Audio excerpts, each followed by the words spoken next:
Assalamualaikum warahmatullahi wabarakatuh. Perkenalkan, nama saya Milva Yetri Eskom Mkom, dosen tetap di kampus STMIK Triguna Dharma pada jenjang strata 1, jurusan Sistem Informasi. Pada kesempatan ini, saya ingin menampilkan video pengajaran untuk melengkapi persyaratan dalam pengajuan sertifikasi dosen gelombang pertama tahun 2025, yaitu pernyataan diri dosen dalam unjuk kerja Tridharma Perguruan Tinggi bidang pengajaran.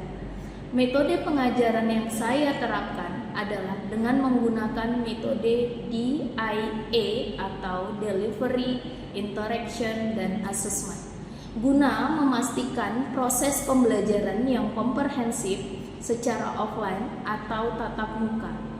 Dalam delivery, aspek ini saya menggunakan strategi pembelajaran mengkombinasikan antara teacher center learning dan student center learning.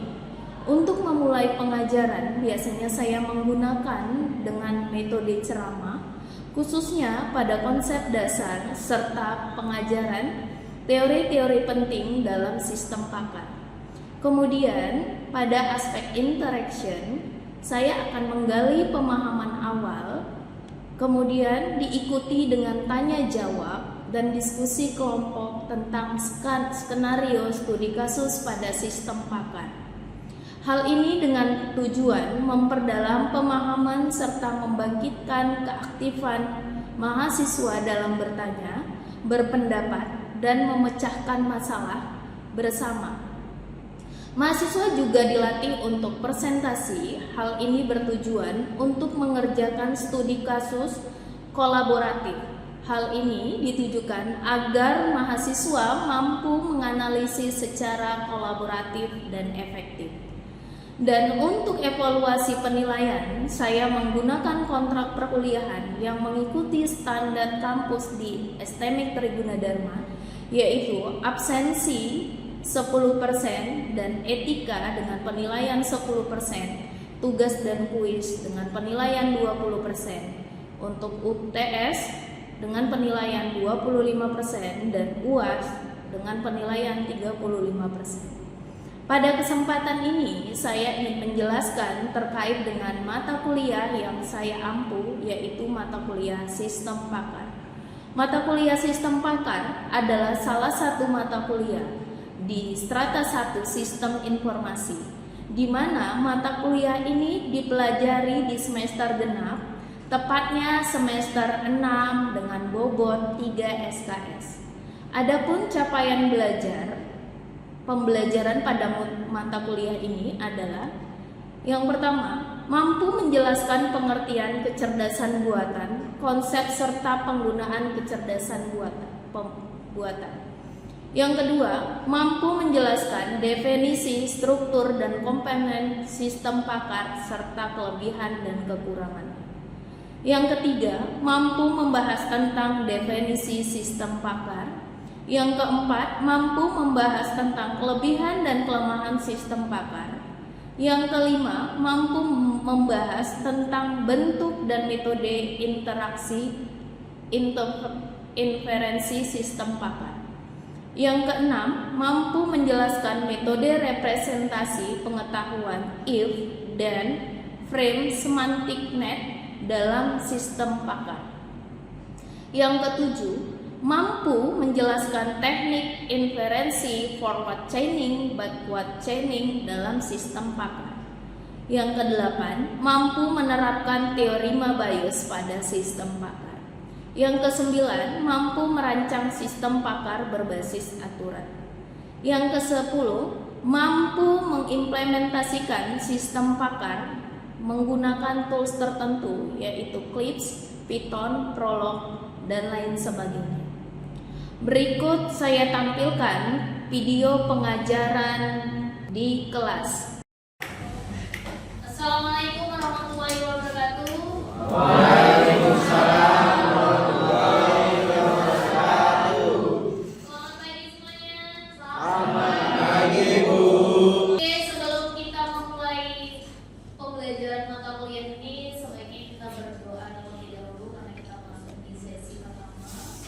silakan berdoa menurut ilmu masing-masing.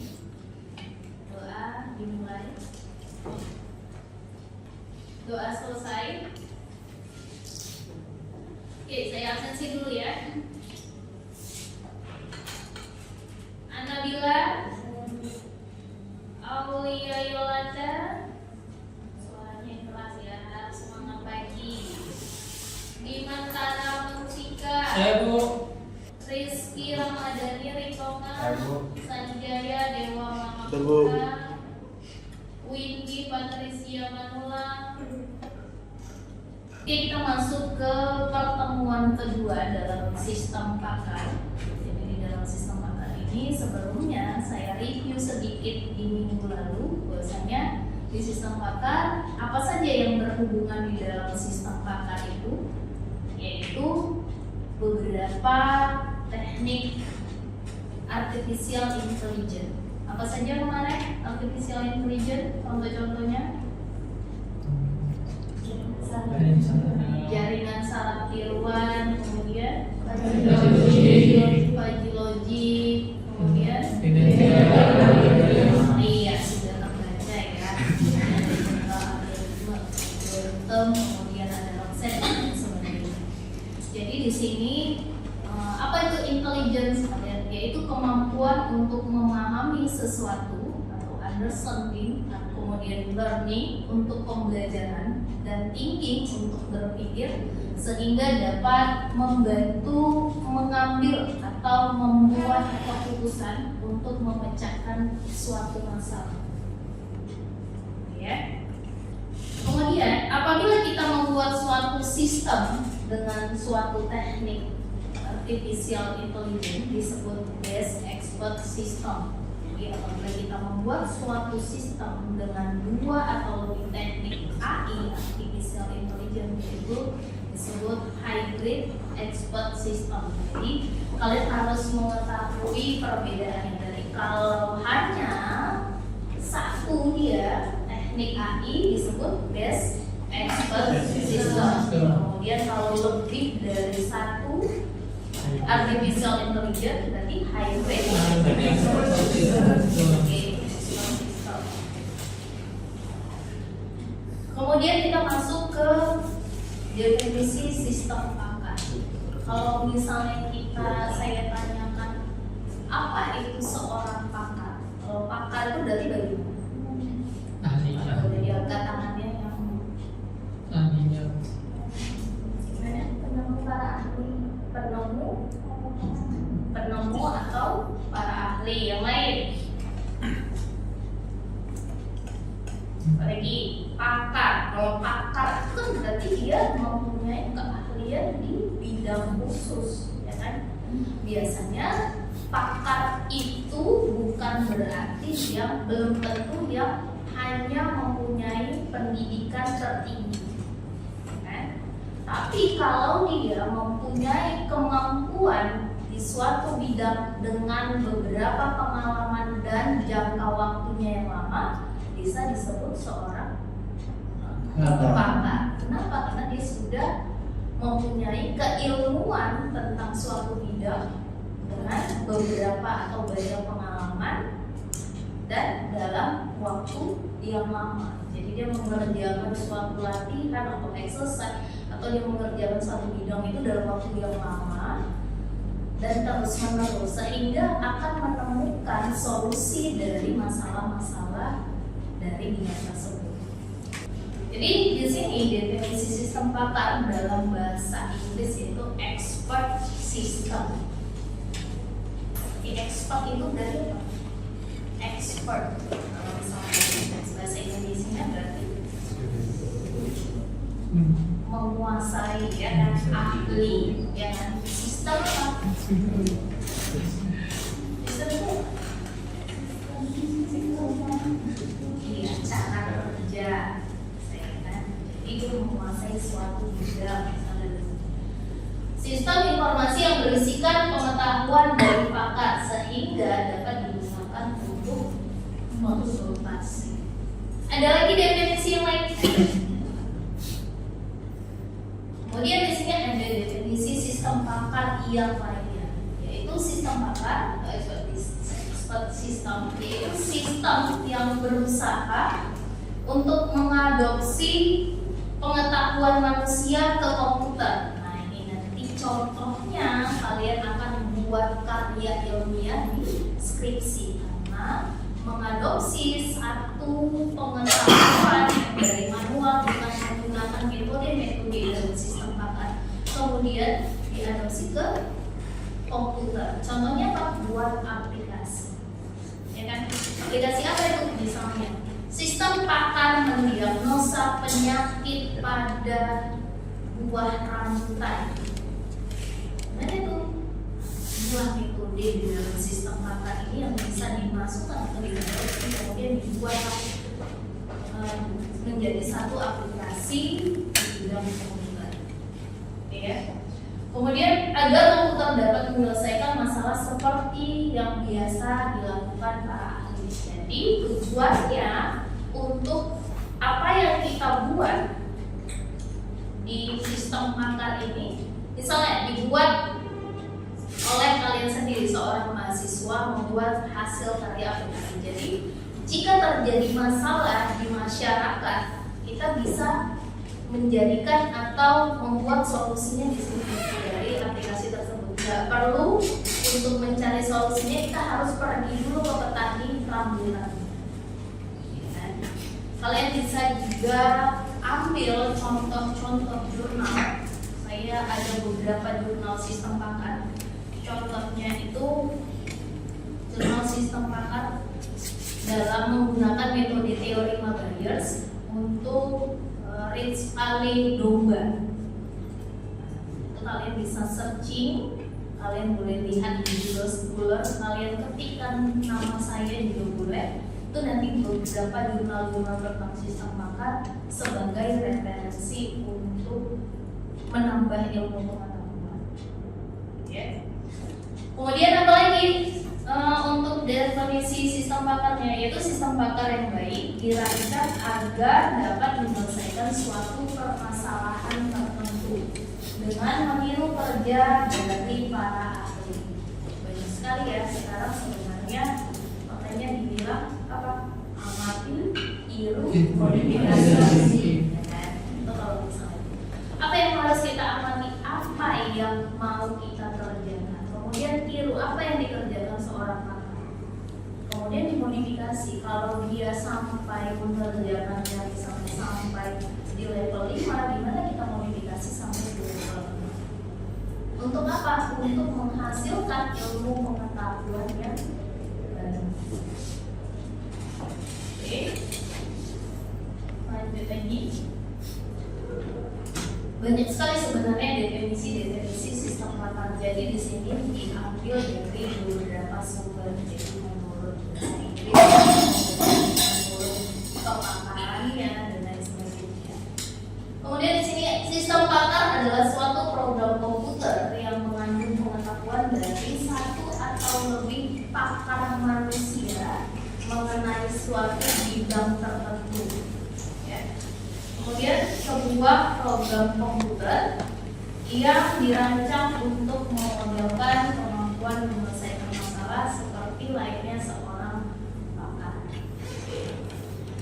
Jadi di sini saya mau coba kalian boleh ambil handphonenya, coba cari satu contoh untuk sistem pakar bisa mengarah kemana saja. Apakah ke kesehatan, ke keuangan, tadi, kemudian ke produk atau ke barang. Boleh kalian cari contohnya di beberapa aplikasi yang ada di handphonenya. Oke, saya kasih waktu 1 menit ya.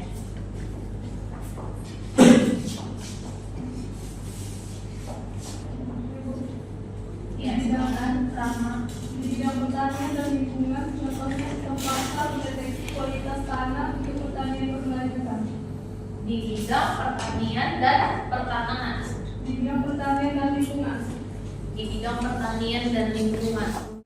Sistem pakar mendeteksi kualitas tanah untuk pertanian berkelanjutan. Jadi bagaimana sistem bakar itu mendiagnosa kualitas tanahnya itu untuk menanam lanjutan.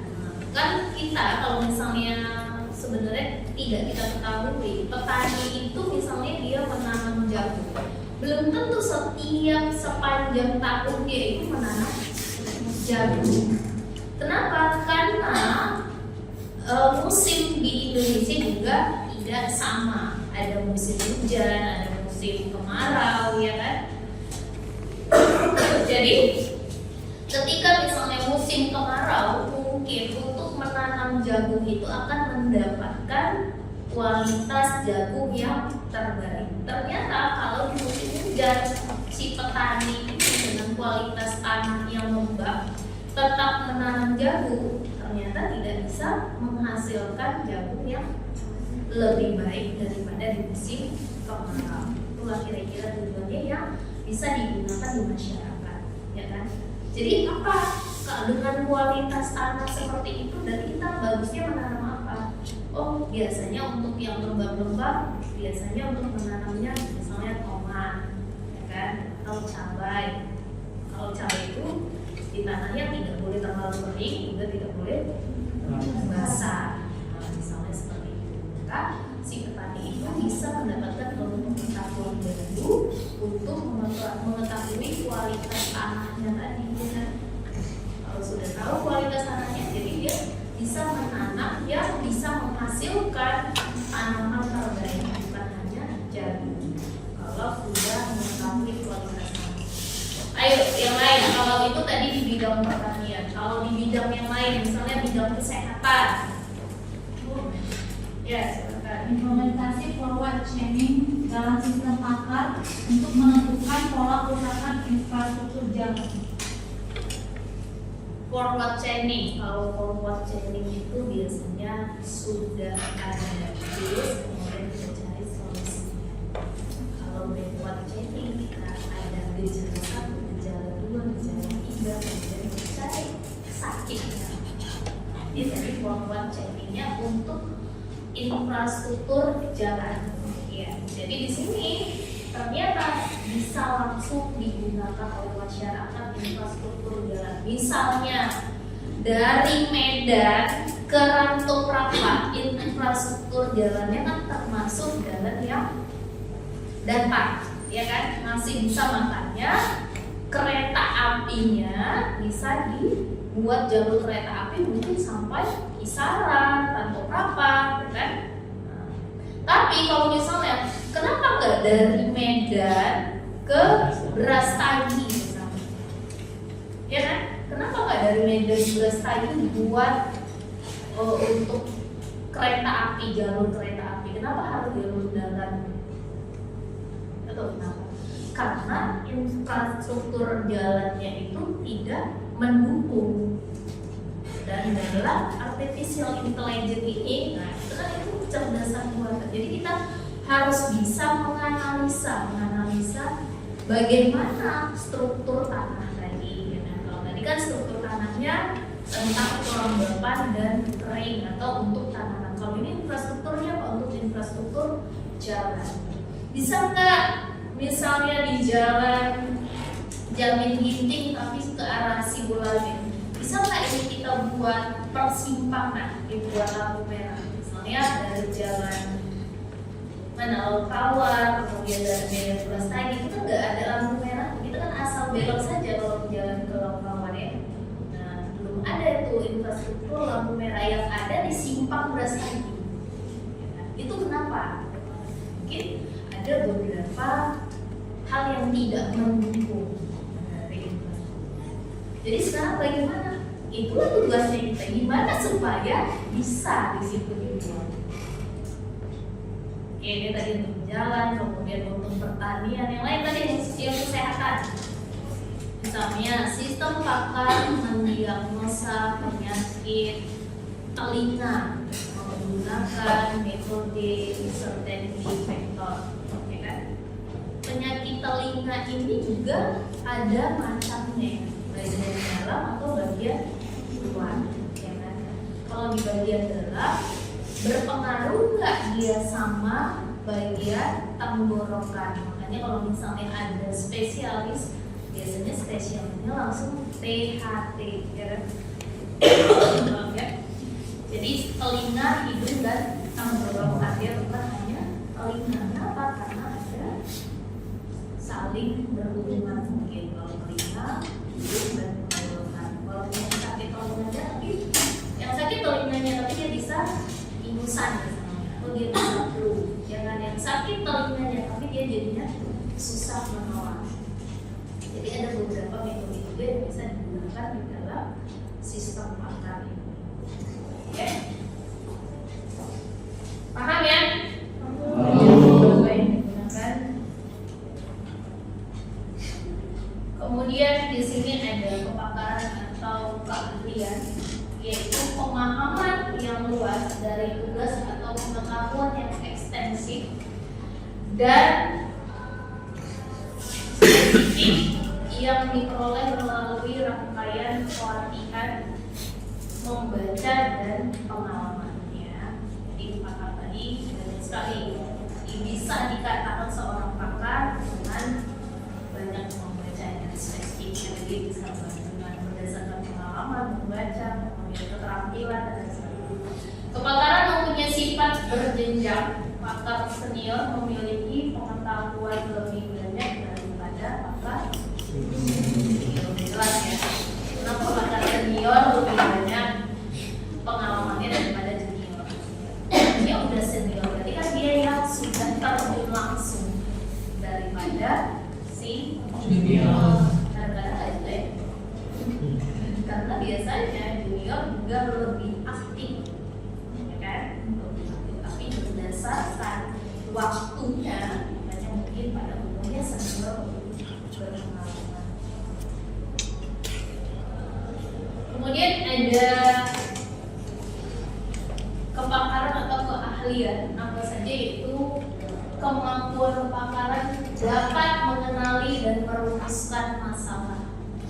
Dapat mengenali dan merumuskan masalah. Ya, karena dia seorang pakar, dengan satu permasalahan dia bisa langsung menganalisa. Ya. Contoh misalnya sekarang seorang pakar elektronik, misalnya laptop. Kalau misalnya, oh dia langsung blue screen, dia langsung menganalisa, oh blue screen ini dikarenakan terlalu berat nih harddisknya, terlalu penuh memorinya, jadi dia tidak sanggup langsung blue screen. Oke. Kemudian apa? Menyelesaikan masalah dengan cepat dan tepat. Kalau sudah menganalisa biasanya kita kan tahu kalau sudah mengetahui permasalahannya, berarti kita akan mengetahui cara mengatasinya. Makanya dokter tadi contohnya dibilang seorang pakar. Kenapa? Kalau sudah mengetahui penyakitnya, maka dokter akan menyarankan beberapa obat yang bisa meredakan sakitnya. Tapi kita sering sekali sebagai orang awam ini, padahal dengan gejala yang sama belum tentu penyakitnya yang sama. Misalnya, aduh kepala saya pusing, salah satu gejalanya. Oh mungkin saya ini migrain, masuk angin. Itu dari deskripsi kita, ya kan? Artinya kita menduga-duga sendiri. Makanya sebenarnya kan sebaiknya, kenapa kita disarankan ke dokter, kalau mereka bisa lebih mengetahui gejala itu. Oh ternyata bukan pusing itu bukan karena hanya masuk angin atau kecapean, tapi kenapa? Karena ginjal ibu bermasalah, atau karena lambung ibu bermasalah, atau karena jantungnya bermasalah.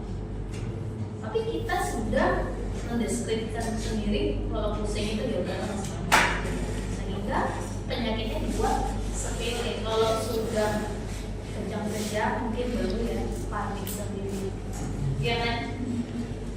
Kemudian apalagi kemampuan kepakaran? Belajar dari pengalaman. Tadi ya harus punya pengalaman bertahun-tahun mungkin.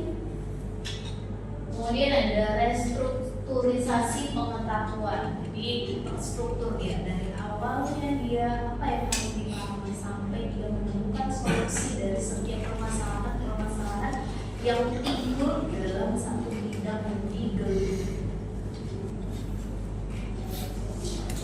Sampai di sini ada yang mau ditanyakan mengenai sistem pakar atau apa saja yang berhubungan dengan sistem pakar? Silakan, Bu. Berarti Bu, selama ini kan yang saya tahu sistem pakar itu banyak meneliti tentang kesehatan. Berarti tapi dari yang tadi kita bahas ternyata dia bisa lebih dari di bidang kesehatan. Iya, jadi sistem pakar itu tidak hanya membahas tentang kesehatan, juga di banyak bidang.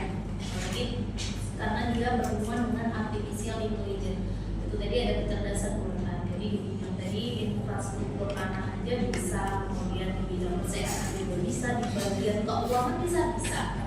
Kemudian di bagian pendidikan contohnya bagaimana untuk sistem pakar untuk mendiagnosa naik jabatan, nilai mahasiswa dan lain sebagainya.